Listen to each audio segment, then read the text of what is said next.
और उपभोग का लक्षण, जिसकी सीमा बनानी है उसका लक्षण बतला रहे हैं।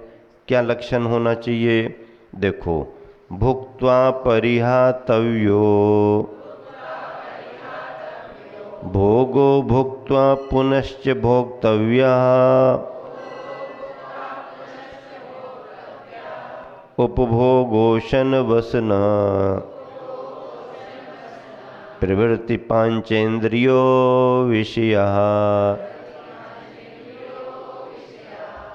भुक्त्वा परिहातव्यो भोगो भुक्त्वा पुनश्च भोक्तव्यः उपभोगो अशन वसन प्रवृत्ति पांचेन्द्रियो विषयः। असन वसन प्रवृत्ति, असन अर्थात भोजन। असन का अर्थ क्या है? भोजन। असन का अर्थ क्या? और अनशन का अर्थ ना असन, अनशन। असन यानी भोजन और ना असन अनशन। अच्छा, भोजन कितने प्रकार के हैं? चलो बताओ। शाम का तो प्रश्न मंच होता ही होता है। अभी हम बिना पुरस्कार के प्रश्न मंच कर रहे हैं। क्या कर रहे हैं? हाँ, भोजन कितने प्रकार के होते हैं? 4 प्रकार के। अन्नम, पानम, खाद्यम और लेह्यम। अन्नम, पानम, खाद्यम, लेह्यम। आवाज बाहर तक जा रही ना? जा रही ना? अच्छे से समझ में आ रहा। अन्न का भोजन अनाज का, पान पेय पदार्थ, खाद्यम ड्राई फ्रूट्स वगैरह और भी आदि जो भी हैं वो खाद्य में आ जाते हैं। और पेय लेह में जो चटनी आदि पदार्थ होते हैं वो लेह में।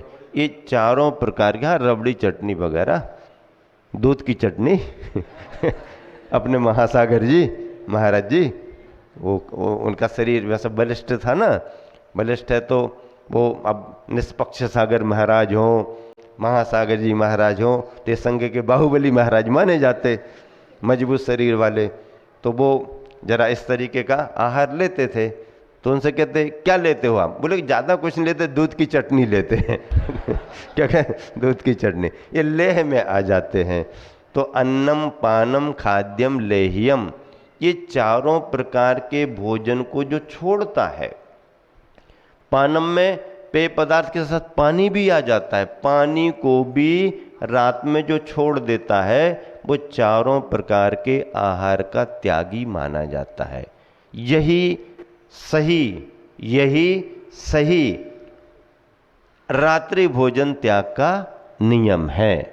अब उसके बाद फिर आप अपनी सुविधा अनुसार कोई अकेला अनाज, कोई कुछ ऐसा करते हैं।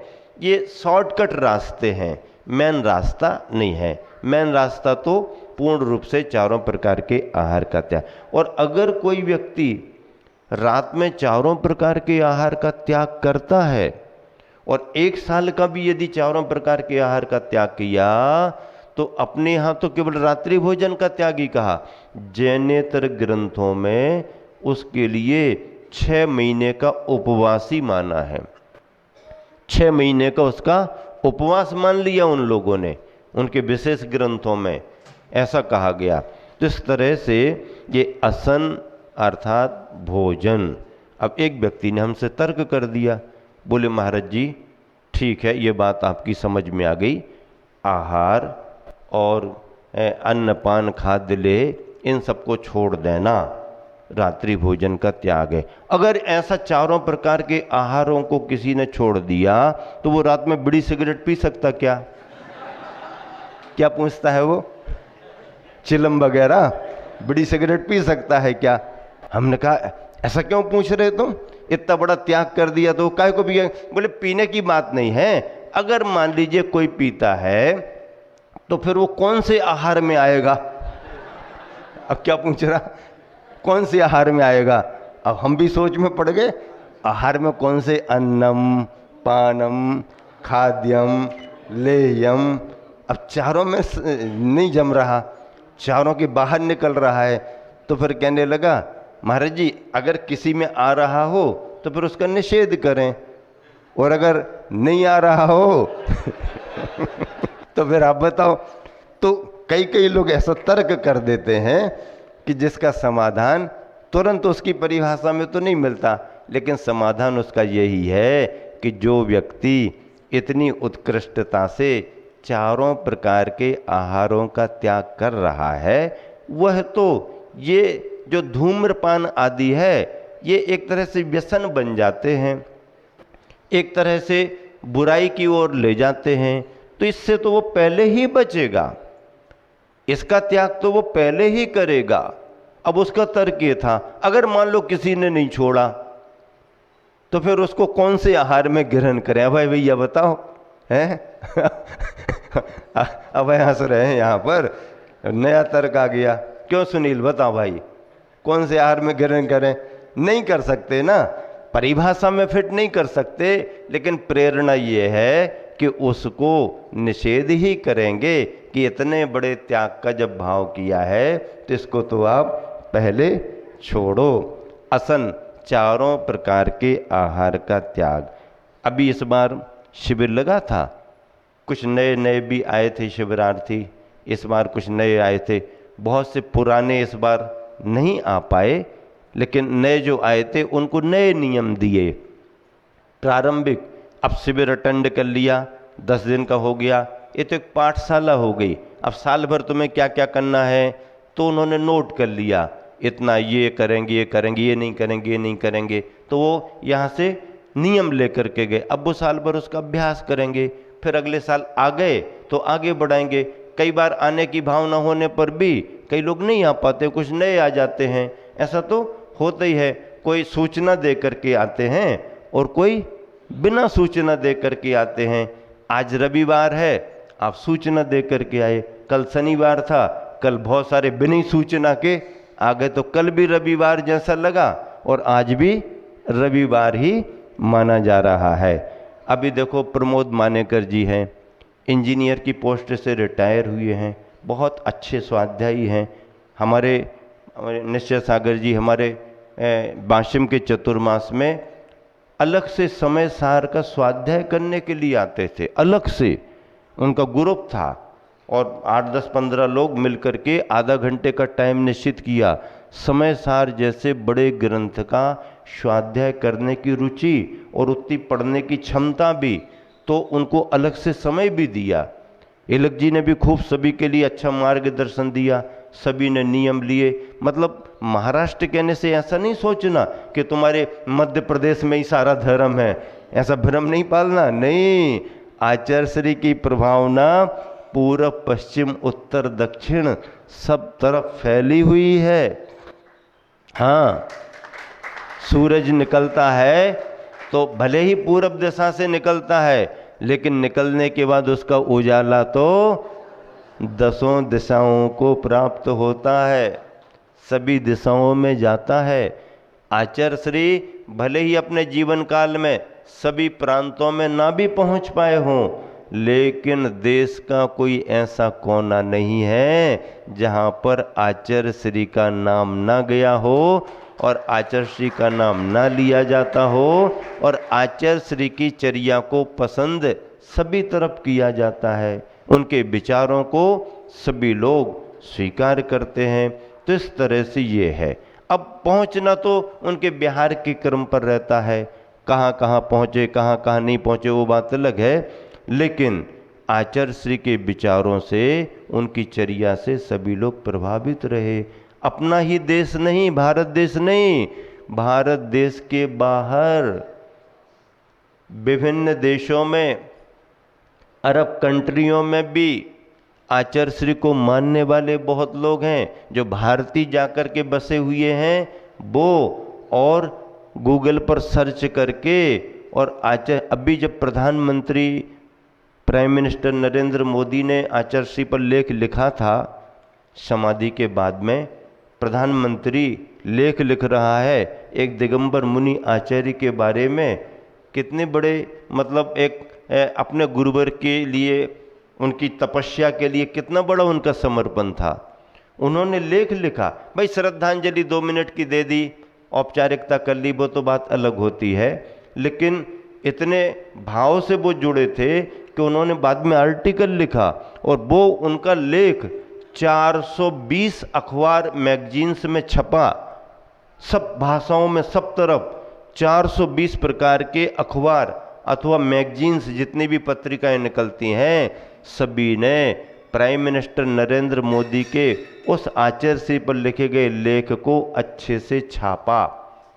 और तब फिर सर्च करने वाले पूरी दुनिया से तरह तरह के लोग, जिन्होंने कभी आचर्षी का नाम नहीं सुना, कभी उनकी मुद्रा नहीं देखी, ऐसे विभिन्न देशों के लोगों ने भी आचर्षी को फिर उस पर अपने नेट पर, इस पर, उस पर संसाधनों से सभी ने फिर आचर्षी को पढ़ा। तो ये सब बातें कैसे होती हैं? आचर्षी के 50 बरस का जीवन काल, 50 बरस की तपस्या, उनकी इतनी बड़ी साधना, अपने देश में ही नहीं पूरी दुनिया में आचर्षी का नाम था, है और आगे भी रहेगा। गुरुवर जिन शासन के प्रतिनिधि थे, जिन शासन का प्रतिनिधित्व कर रहे थे, तो जिन शासन की प्रभावना यावत चंद्र दिवाकर रहा, जब तक सूरज चांद रहे तब तक रहे। असन वसन प्रवृत्ति, भोजन और वस्त्र को आदि लेकर पांचेंद्रिय, पंचेंद्रिय संबंधी जो विषय भुक्त्वा भोग कर परिहातव्या, छोड़ देने के योग्य वह भोग हैं, चाहे और भुक्त्वा भोग कर पुनः भोक्तव्या, फिर से भोगने योग्य हैं, वह उपभोग है। भोग और उपभोग की सामग्री का मतलब जिसका उपयोग हुआ और यूजलेस हो गया, उसको आपने हटा दिया, वो तुम्हारे काम का नहीं, वो भोग सामग्री। उपभोग सामग्री उपयोग करने के बाद फिर यथावत रखेंगे, फिर समय पर उसका उपयोग करेंगे। जो पदार्थ बार बार भोगने में अर्थात काम में आता है वह उपभोग है। जैसे कपड़े, गहने आदि, घड़ी, चश्मा, पेन आदि आदि, ये काम किया रख दिए, पुनः फिर उठाया फिर कर दिया। तो बार बार जो उपयोग में आते हैं, वस्त्र हैं, गहने हैं, घड़ी है, चश्मा है, पेन है आदि आदि, ये सामग्रियां उपभोग की सामग्रियां कहलाती हैं।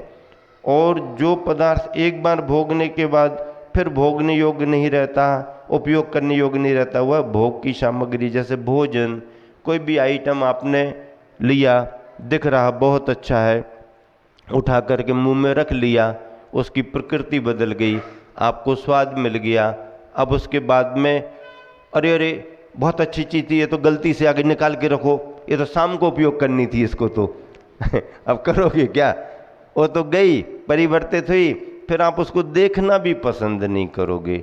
मान लीजिए आपने अच्छा मन चाहा पकवान खाया, आपने गुलाब जामुन रसगुल्ला खा लिया, देखने में बहुत अच्छा दिख रहा था और खा लिया। अगर कोई विकृति हो गई और वॉमिटिंग हो गई, फिर वही तो है ना जो अच्छा वाला था, नहीं नहीं नहीं नहीं इसको हटाओ, इसको हटाओ, अरे हटाओ, पहले तो आप सजा करके रखे थे, नहीं नहीं, उसका स्वरूप बदल गया।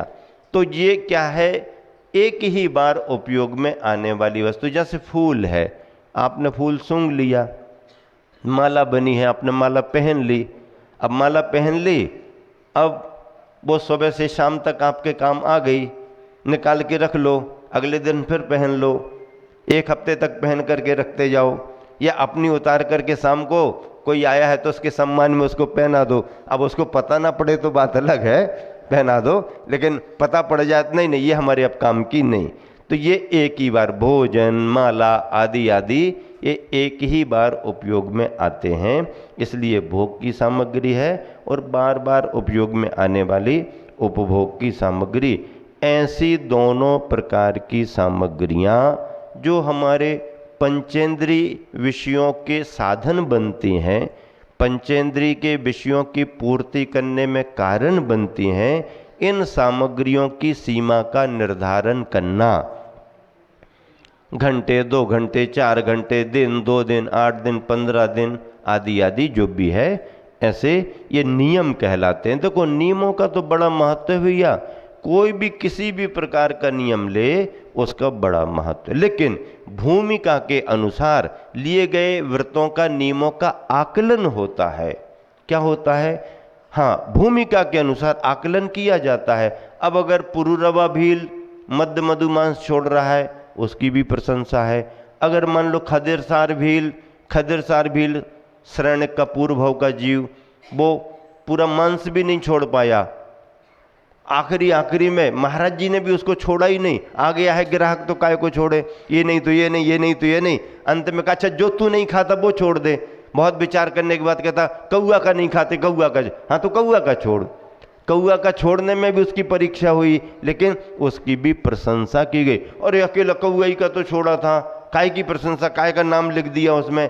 नहीं, वो जिस परिस्थिति में था उसके लिए बड़ा कठिन व्रत था।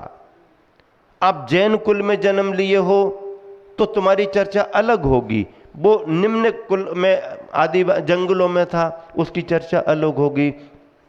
पहली मछली नहीं मारेंगे, मछली तो पकड़ रहा है पर पहली वाली छोड़ देंगे, उसकी भी प्रशंसा हो गई। अब हम तो कुछ भी नहीं कर रहे, हमारी तो कोई चर्चा ही नहीं है। नहीं भाई, आपकी चर्चा अलग उसमें होगी, बाकी की चर्चा अलग होती है। अब एक सज्जन आ गए, भैया ए कमेटी वालों ध्यान नहीं देते हो, हैं करो क्या, उनका सम्मान तो करो थोड़ा। किसका सम्मान करना है, किसका सम्मान करना? वो आते जाते नहीं, मंदिर नहीं आते जाते, काहे का सम्मान कैसे? नहीं नहीं, अरे वो कहो तो उनको नाम नोट कराओ। क्या नाम नोट कराओ? उन्होंने शराब पीना छोड़ दी है। किन्होंने? उन्होंने शराब पीना छोड़ दी, जैनी है, अब शराब पीना छोड़ दी। महाराज जी उनका सम्मान करा दो, इतना बड़ा त्याग किए, सम्मान करा दो। कमरे में लाओ दो उसके लिए और जमाएंगे पहले, हैं कि तुम पीता था छोड़ के मंच पर आ रहा है, चलो पहले नियम पूरा 4-6 महीना अच्छे से पालन करो। उसकी भूमिका आगे के त्याग की है। ये चीजें निचले अवस्था में त्याग कराना पड़ती हैं। मद मधुमांस आदि आदि कुलाचार है। अगर कोई अपरिचित, कोई मतलब दूर रहने वाला कोई आ गया और उसको कोई संस्कार ही नहीं है, संस्कार दे दिया, त्याग कर, तो उसकी प्रशंसा भी हो सकती। अरे देखो कितनी परेशानी में, अब जैन कुल मिला है, देव सास गुरु का समागम मिला है, अच्छे से अच्छा सब कुछ है, और अब क्या त्याग कर रहा है तो उसका सम्मान करा दो? नहीं, उससे नहीं होगा। हाँ, अगर तुम अभिषेक करने का नियम ले रहे हो, अगर तुम बहुत अच्छे से पूजन करने का कोई व्रत ले रहे हो, अगर कोई विधान आदि करा रहे हो, अगर कोई पंचकल्याणक आदि करा रहे हो, अगर कोई स्वाध्याय संबंधी है, अगर कोई अपने पंचानुव्रत है, कोई भी किसी तरीके से कोई बड़े नियम ले रहे हो तो तुम्हारी प्रशंसा हो सकती है। प्रशंसा नियमों की होती है, नियम भूमिका के अनुसार लिए जाते हैं। तो इस तरह से छोटा नियम भी हमारे लिए प्रशंसनीय है और भूमिका के अनुसार वो भी बड़ा माना जाता है। पद्यानुवाद पढ़ करके आप सभी को विराम दे रहे हैं। पद्यानुवाद 83 नंबर का श्लोक है, उसका पद्य पढ़ना है। 83। भोग वही जो भोग काम में एक बार ही आता है, किंतु रहा उपभोग काम में बार बार जो आता है। असन सुमन आसन वसनादिक पंचेंद्री के विषय रहे, श्रावक इनमें रचे पचे नहीं, निज व्रत में नित अभय रहे। समय हो गया, विराम देता हूँ।